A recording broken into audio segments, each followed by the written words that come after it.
Hey, Tony Gasson here. Now, I want to talk to you about this here. Something that's really affecting marriages, and this could also be affecting relationships. That's, people that's not married, but something I'm really seeing out here and noticing. And you got to think about it, look at it like kryptonite. You got to think like Superman, he got the kryptonite, and that take his power away. You got to look at your marriage like that, and you have to think about what really can hinder your marriage and can steal the power from your marriage. Now, the number one thing is going to be pornography. That's the number one thing, gonna be pornography. And what I mean by that is when you got these situations where somebody, the man and the woman, is watching this, they getting into this, and now you create comparison, you create idols, you create a god, and you begin to worship this because you're gonna need it every day or every other day or every week. You're gonna need it. And so you have just made yourself, you've created a god or an idol that you worship. And it also creates comparison, because if you're watching porn, you're gonna see body parts that look or shaped or do what your partner body does not look, shape, or do.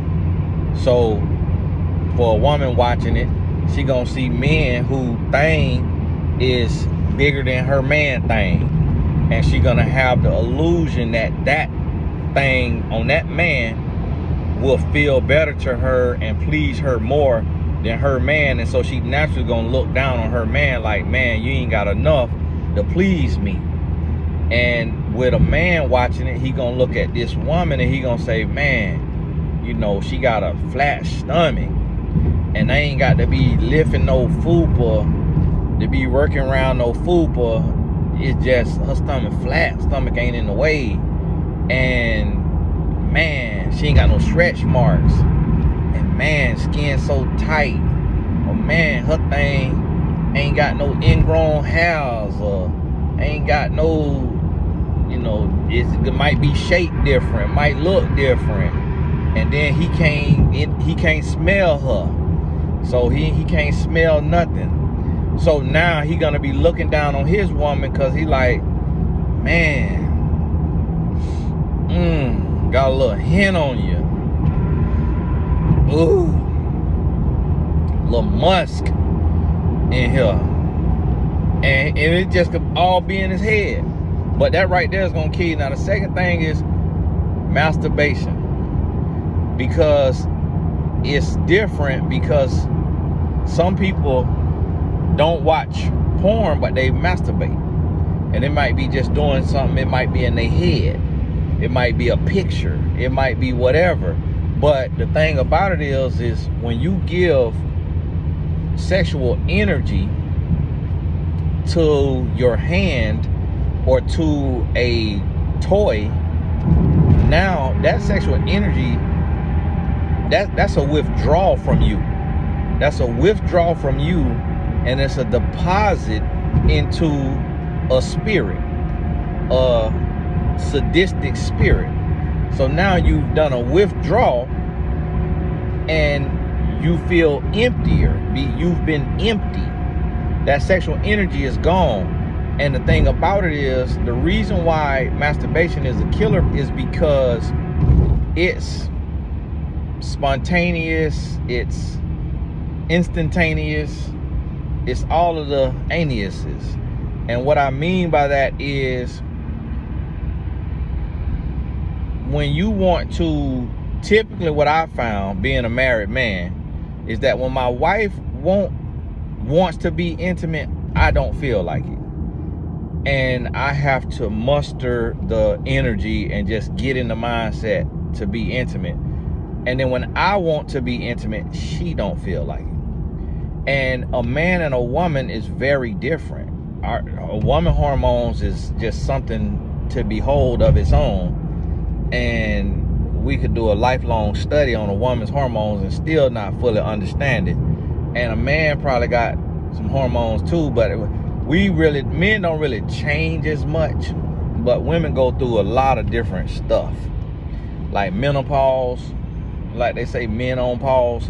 We don't go through that. You know, one of my clients mentioned that to me the other day, because she was very emotional on the call, and we really wasn't saying nothing. You know, I mean, I wasn't saying anything, but she kept crying. And I have a lot of women clients that just be crying. And I'm like, okay, this is interesting. This is interesting. So I'm just, because men, we just don't get on the phone with people and just be crying. And so it's a lot of women I talk to that just be crying. And I'm like, we really are different. So people try to say, oh, it's the same for men. Oh, it's the same for women. It go both ways. No, very rarely do anything go both ways, because we so very different. And people don't realize how different we are. And so that masturbation, you giving that energy away, and it takes something from you. But what you have to be trying to focus on with your partner is syncing up with your partner.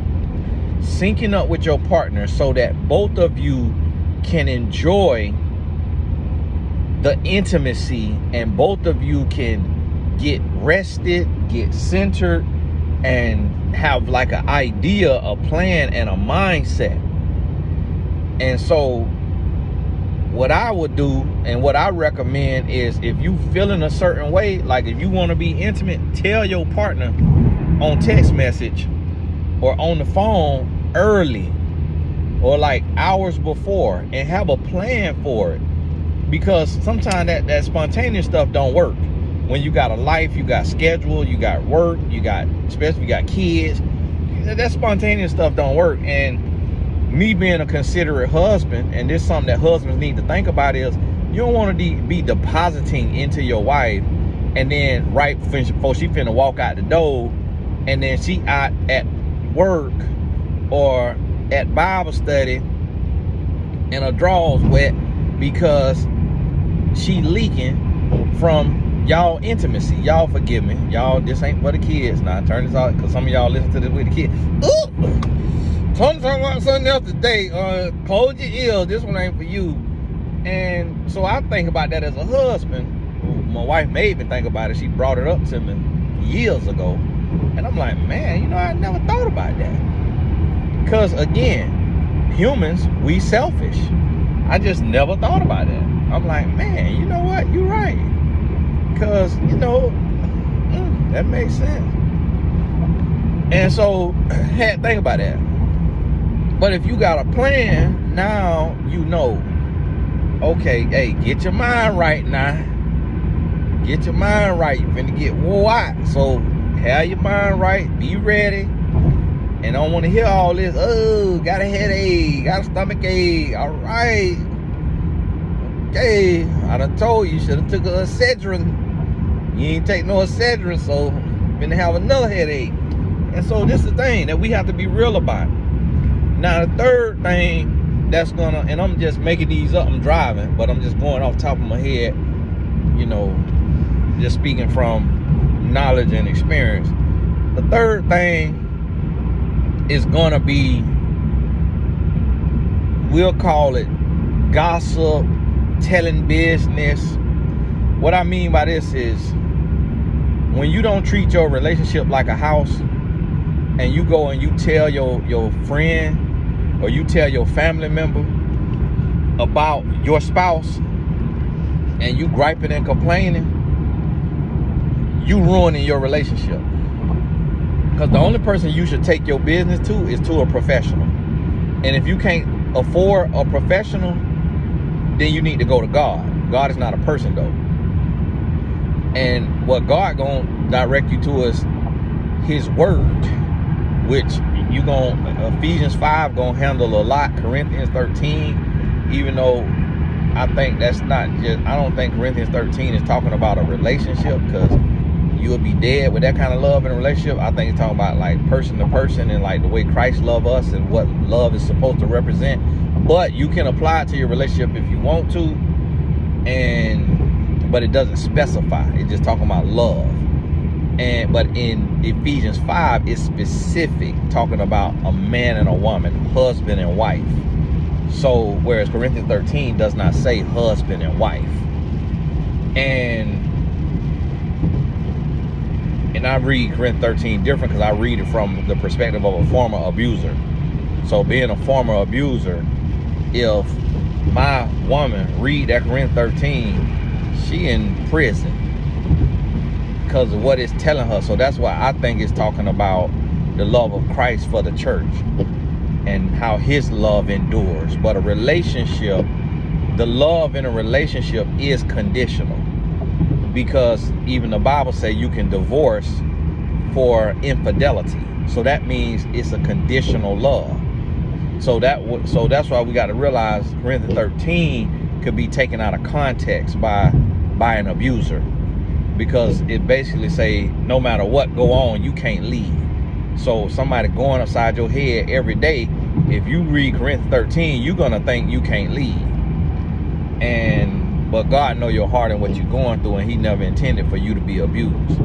So let's clarify that right there. That's another thing that'll kill your marriage too, is being in prison, being in captivity, not understanding that love should feel like freedom, not like a prison. And so we're gonna jump to number 5 is communication. You have to, and this is very hard, but communication, it encompasses everything. So it's kind of like this right here. Communication is also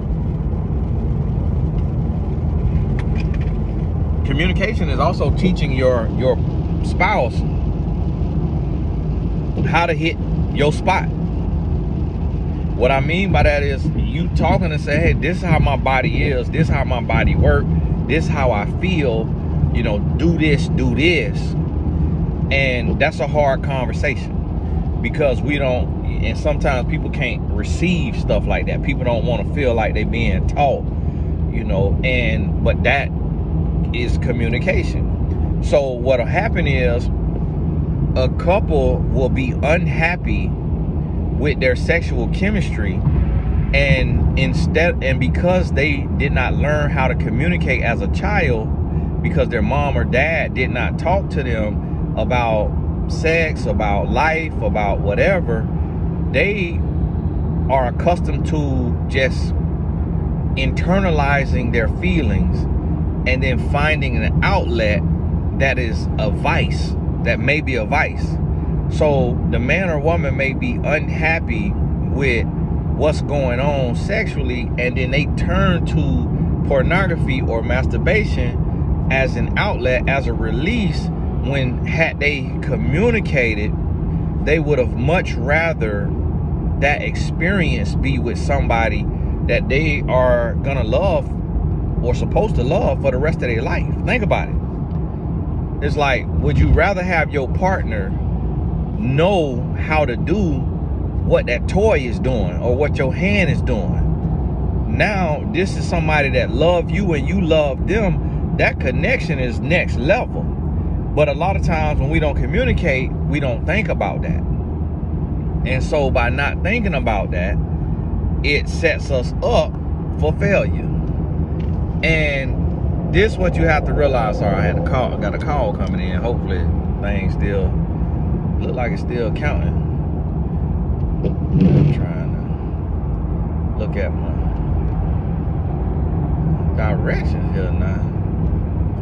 Yeah, I got to get going now. This car here moving a little slow. And so this is that communication. And communicating, like, and you gotta be real. You gotta be real. You gotta be honest. You gotta be direct. And it's not comfortable. You know, it is not comfortable. It's not fun. And I am a communicator. And so here's the thing. And I'm just using myself for an example, but I'm gonna give you an example and then you equate it to yourself. I told my wife early on in our relationship, like I would crack a joke or just be playing around with her, and she would just, every single thing I said, she would take it like literal, like she would get offended.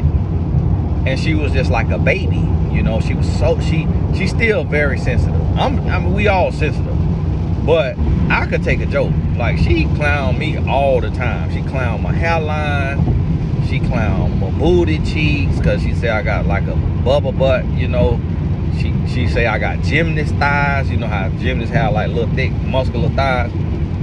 And so I'll just be out the shower in my underwear, and she'll be like, okay, you about to do your routine? I'm like, what is you talking about? She's like, your little thighs, I just love your little thighs. Look cute thighs. Like, she's like, you got gymnast thighs. Now if I say something about her thighs, well, I'd be sprung up from a tree so well. So, and y'all know that's true. You can't say the same thing to a woman that she say to you.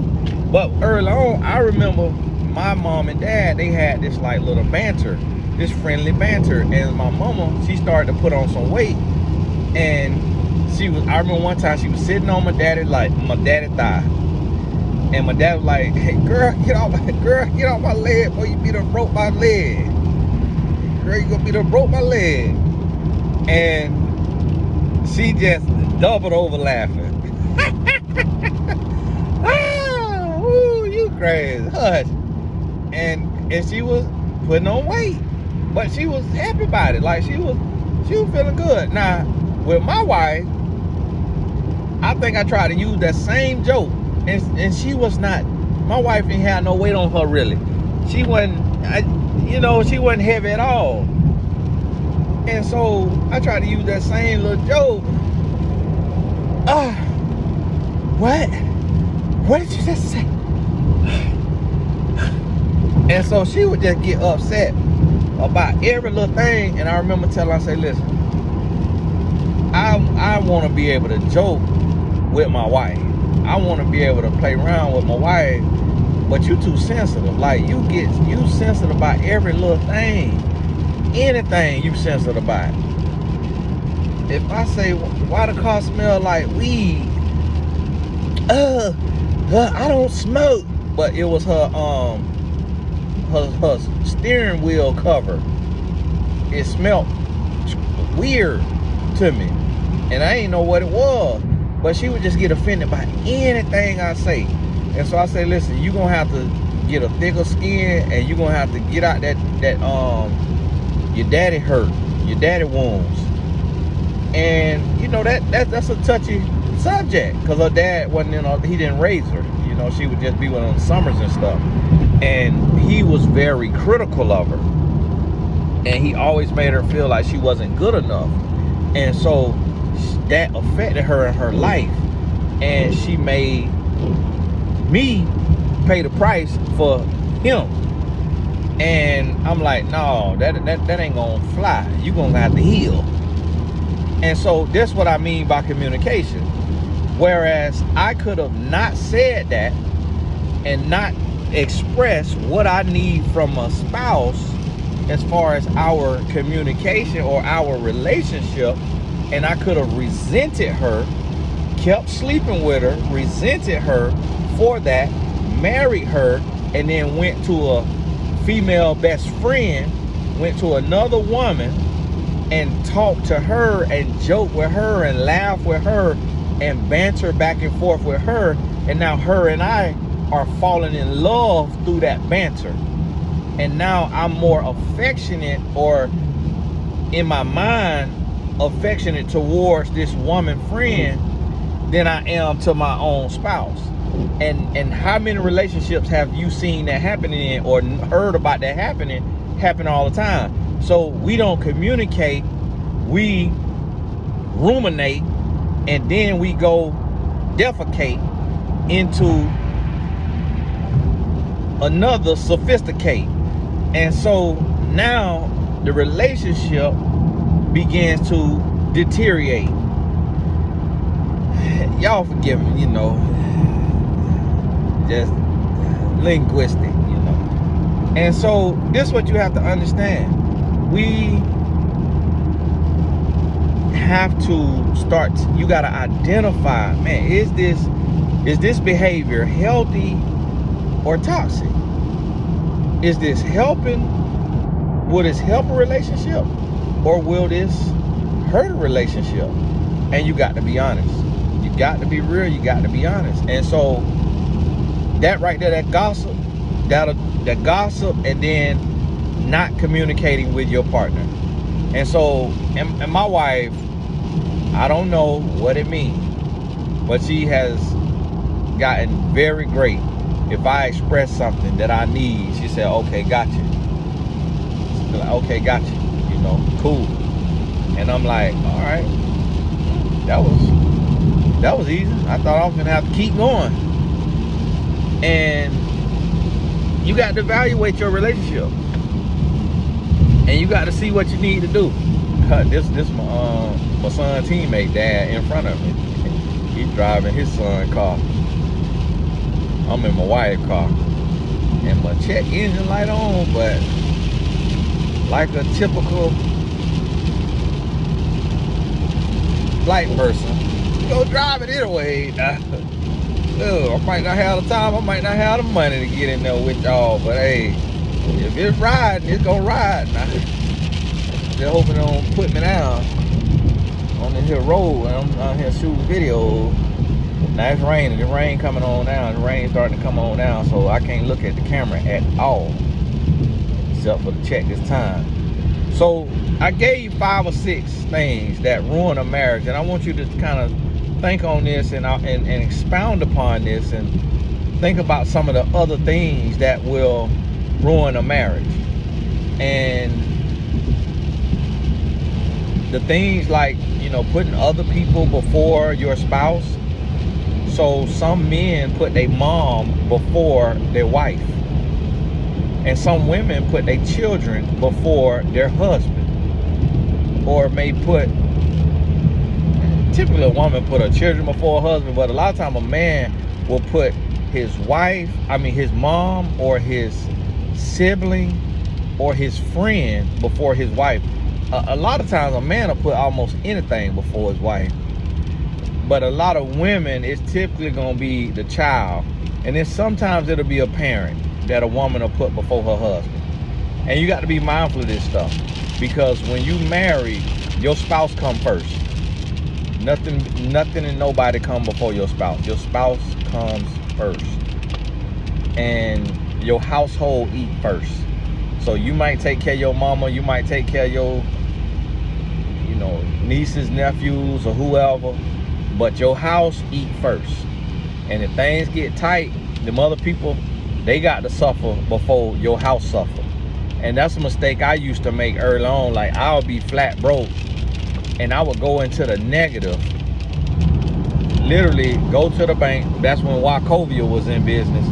Wachovia used to let you go to the ATM and you could withdraw $400 from Wachovia, even when your bank was zero. I think that's what Trump mean when he say make America great again. Now, he might mean some racist in there, but boy, hey, if you mean bring Wachovia back, well, I could go into that negative 400, man. Make America great again, man. Cause boy, you could tear that 400 up. I remember one time my AC went out in the apartment, and I had a Wachovia account. So I go onto the hotel website and I booked me a room. The room was $99 a night. And I booked us 3 or 4 nights. I think I booked 3 nights. But it was no money in our joint account. And my wife was like, where you got money from? I was like, I ain't got no money. She was like, you do got money, because how are you going to book a hotel if you don't have money? The bank, I said, the bank give you money. The bank let you get. No bank, they Wachovia do. You better get your Wachovia. And they went out of business. So I think they Truist. I think they went and got bought by SunTrust or somebody, and then not Truist. But I see how you go out of it, because imagine 1 million people got an account, and 400, and there 1 million people take $400 out. That was the dumbest thing they could have ever did. But my mama got a bank account that she say will let her go into the minus 150 or something like that. She was telling me about that. I can't remember what bank it is. Might be Public Supermarket or somebody. but Public Credit Union or somebody. So this is the thing. I used to put my sister and my mama before my household. And I remember having a restaurant. I owned a restaurant, and it was December, Christmas month, and my family ran the restaurant. My dad, my mama, and my sister, they ran the restaurant. And if you live in Lakeland, Florida, you might have heard of Tony G's Corner Kitchen.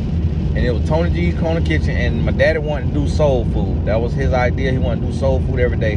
And I remember it was December, and the restaurant needed some money. I don't know what they had done with the money that they were making every day, but the restaurant needed some money, and I had to get them, I think, $2,400 or $2,700 in the December of Christmas month. That's $2,400 that could have went to my wife and kids in gifts. And after that right there, I said, I'm done. Shut the restaurant down. If this can't self-sustain, close the doors. It lasted a year. They had to close the doors because they didn't know how to manage the money. They didn't know how to make a business work, how to make it profitable. And so I say, close the doors, because I'm not going to keep taking out of my household to keep the doors open when y'all making money every day. And y'all making in 2 days what all the bills cost for a month. So this not adding up. So close the door and let it go. So that's another thing that will kill a relationship. Now this rain getting a little loud now, so, and I'm about up on my 30 minutes. I'm shooting these little marathon videos, but I don't want to shoot more than 30 minutes. And pleading the blood of Jesus over this trip. This game might get rained out. But hey, my wife just texted me too, so God bless y'all. Think about this. Add you a couple more things that you think could break down a marriage. I'm gonna throw one more in there, disrespect. So when you yelling, when you cursing, when you name calling, you what have you. I was saying something to my wife one time, and she ain't like my opinion. And her thing is to like shut down and walk away. And I told her after that, I sent her a text message so she could read it over and over. And I said, hey, I said, the one thing that I need as a man is respect. I say, so if I got an opinion, I got a thought, you don't get to just walk away in the conversation because I'm contesting you or I don't agree with you. I say that's part of a relationship. So if you can't respect me, then let me know so I could go. And that's how I communicate, and that's how I believe communication should be done. So there's no there's no gray area. There's no room for resentment. And I remember me, communicating with my wife. She would become the oracle. I don't know if the oracle is the right word, but I'm spinning that off from orator. She would become like the teacher for her friends, because I would give her all the game on men and teach her all about men, the way I think, the way I move, the way I view the world. And it's most men is the same way. And so her friend would call and be like, yeah, I'm going through this, going through that. She would say, well, Tony said this, but Tony said that. Now, so imagine y'all be getting game from me here on YouTube. And so imagine the game my wife that got from me. Because I talked to her just like this. And helping her understand the male psyche, so that, and try to get her to help me understand the woman's. And so that way it make the relationship better, because she understand me, I understand her. That's why this month we celebrate 17 years of marriage. And guess what? You still got to work. Still got to work. Can't ever quit. Hey, it's Tony Gasson. God bless you. We'll talk soon.